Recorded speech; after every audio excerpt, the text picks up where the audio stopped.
Hey guys, my name is Moshpiti, and today I've got a replay in the absolute World War II classic, the Dreadnought. And let's see what I can do with this. We are on Kaunas.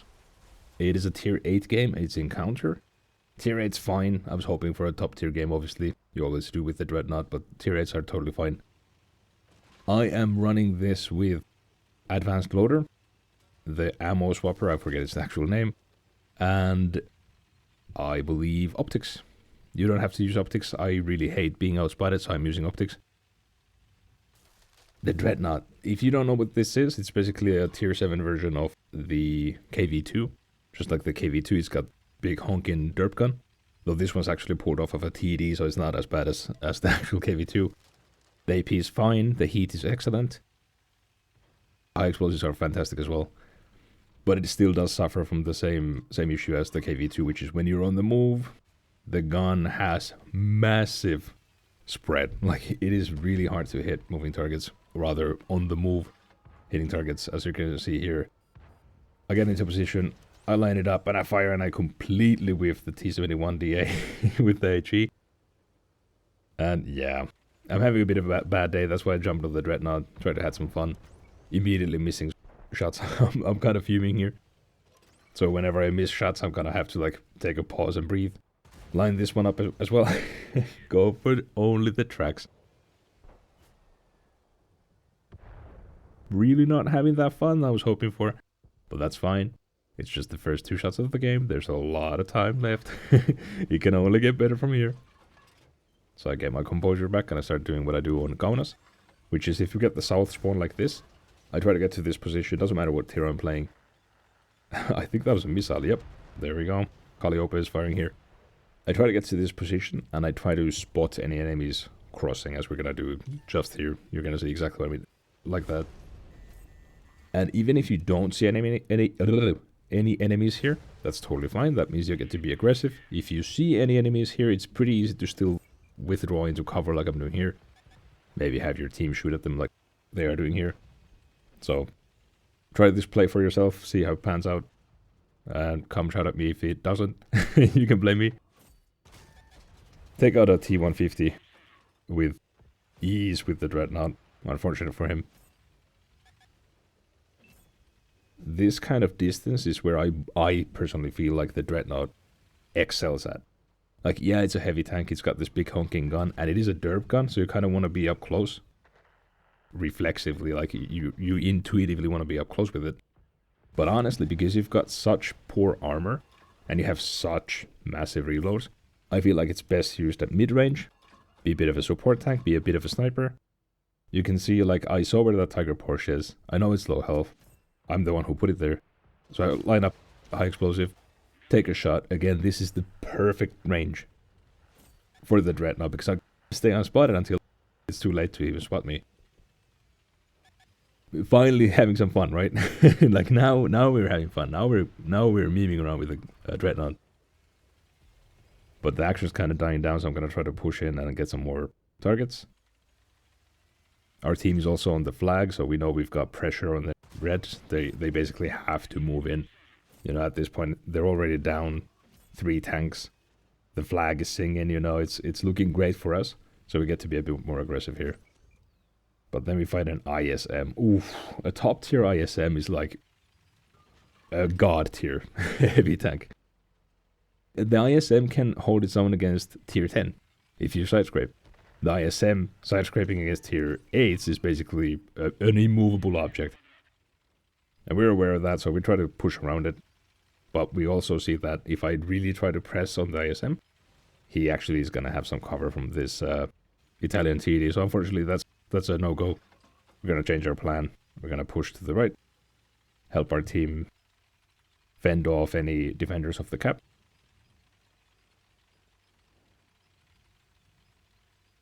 So I'm keeping an eye on my flanks. Like I said, no armor, huge reloads. The worst thing that could happen is I get flanked. And we take a heat. I should have actually gone for AP here, I think. Heat, if it hits tracks like that, is rarely going to go through. Anyway, I went for a judgment call and I failed. But, life of a Dreadnoughter. Now I go for the AP shot. Learn from my mistake. I believe the Oho fired on us as well. I missed, which is lucky for us because he can actually take us out with a high explosive, I believe. No, I've honestly played through that thing so long ago, I forget what kind of gun it actually has. But it's big. I remember it is big. Like, you can tell it's big. He is firing AP. We got very lucky bouncing that thing. But unfortunately, he doesn't need luck to bounce us. The heat is powerful, but it's only 250 millimeters a pen. We're just trying to support this teammate who's rushing in. We're trying to pick the right ammo. Go for a heat again. Figure, whatever. I'm just going to go for a explosive. It's low health. I don't want to screw this up again. And we take it out. Now here's the ISM. Now we get to kind of act out our plan, which was to flank it. It's fantastic when it's side scraping. It's fantastic when it's hold down. It's not fantastic when you get to rush in on it when it's on open ground. And you get to put some heat shots through the side of its turret, or even the lower plate. I was contemplating on the lower plate, chose to go for the turret. It was totally fine. Both would have penetrated. And now I'm going to go for a high explosive again, same as with the OHO. But don't need to. Our platoon mate takes it out. 5-3. Flag is still being capped. Balls in our court, as it were. And we're pushing in.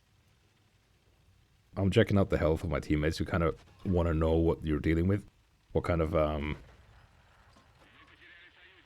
who does the battle favor? Like, we're pushing in. Obviously, my platoon mate gets taken out. He was on one shot anyway.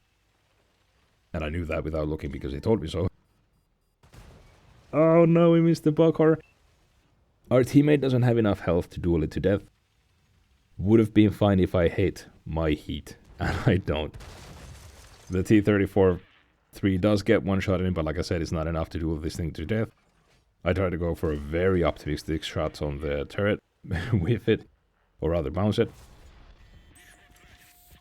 The only way to survive this is rush in. I don't know how our friendly Calliope killed itself, but we've gone from 5-3 to a 2-3. So now we're actually down a tank. Managed to take out the bog horror. The only reason I'm alive is that bog horror had terrible turret traverse. So I was trying to just like stay out of its turrets. Side, it can't really aim down when it's on the side on. But honestly, that was just blind luck. I'm glad it worked out. It's been a fantastic game so far, but everything's gone horribly wrong all of a sudden. Our only surviving teammate is the guy trying to cap. We can see that the talent heat is finally taking him out. We have to do something about that. If we leave this guy alive, I mean, it's just gonna two-shot us. 250 heat should be enough to go through its lower plate. So I try to rush in. Like, I really want to get in before it gets hold down again. You can see it's kind of trying to reverse, but it panicked. Took a shot. Let us get a shot into the lower plate. And now it's a 1v1. We went from having all the advantage to losing it to clutching it back to a 1v1. But we have no idea where this tank is. No idea. If you saw it on the map, good for you.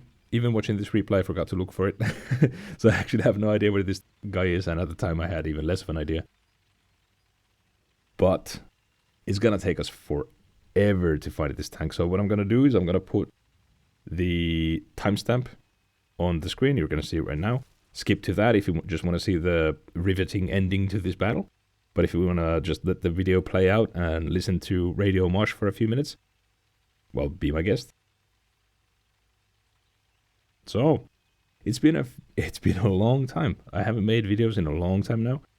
I know at least some of you guys noticed because I was getting messages. And I really appreciate that. I always appreciate all the support you guys show. It's just, this is a hobby I do for fun, right? So sometimes I just completely let it rot. Like I forget about it. It's just, tons of stuff has been happening in my life. Not to share too much of my private life, but we bought a new home. We bought a new home. That's been huge. I am a former carpenter myself, so I'm basically renovating it myself. And as such, there's just only so much energy I have and time I have to really sit down and do these videos. And another things that's changed, well, I started a few hobbies that too.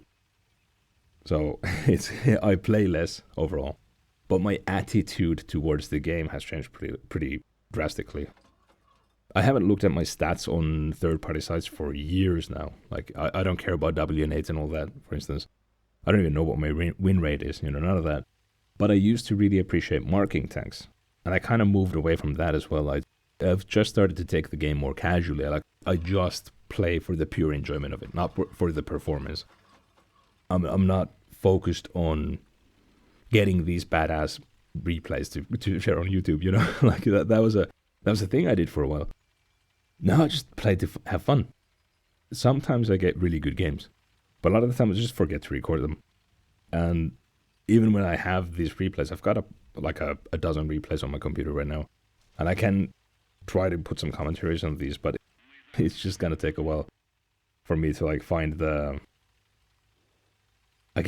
inspiration. I don't want to just like babble nothing of value to you guys while just letting a replay play out. I want to have something constructive, at least something interesting in those replays and in my commentary. So it's just gonna take a while for me to like get back into the rhythm of it, get my mojo back. But I'm on it. I'm working on it. Again, appreciate all the messages. Appreciate the support. Let's get back to the replay now. So, we can't find the last tank. Well, the obvious solution, we were kind of running out of time. I jump on the flag. I jumped on the flag just before it was too late to cap out, before the timer runs out. I would just wait. I didn't so much pick the... like, I'm sitting in a bush, but it's obviously not covering my tank, so it's not going to be a useful concealment. But it's just kind of giving me, like, a guesstimate of where the enemy could come in and see me. I'm going to change my mind in a bit, because I just... Well, there's... Every side of the map is open for the enemy to come in. Like, it could be AFK, right? The enemy could be just gone. Maybe it's in the city, maybe it got disconnected. I don't know where it is. I can't find it. But I've got a gut feeling it's going to push in somewhere. I bet it was hiding in the city, but it's going to push in for me. I take some physical cover. My intuition is telling me it's probably come from the right. If he has been hiding in the city, the right side is the safer route out of the city. And it's obviously the player trying to survive the battle, so that's where it's going to come from. That's what my guts tell me. That's what my years of experience is telling me. Let's see how that pans out. The tank finally popped up. It's technically on one shot, but not for high explosives, so we have to pen this shot. Okay. I've learned from a mistake. For the T-34-3, just go for AP. Don't even bother with the heat. Except if it goes on high ground, because now I can see its lower plate. And we take it out. Finish off our 8th kill. 5,190 damage. 2,000 something assisted. Clutch the victory. Barbecue King, the Dreadnought. I hope you guys enjoyed this replay. And I'm hoping to make more of these without taking another like 6 months off. And I'll see you guys in the next one.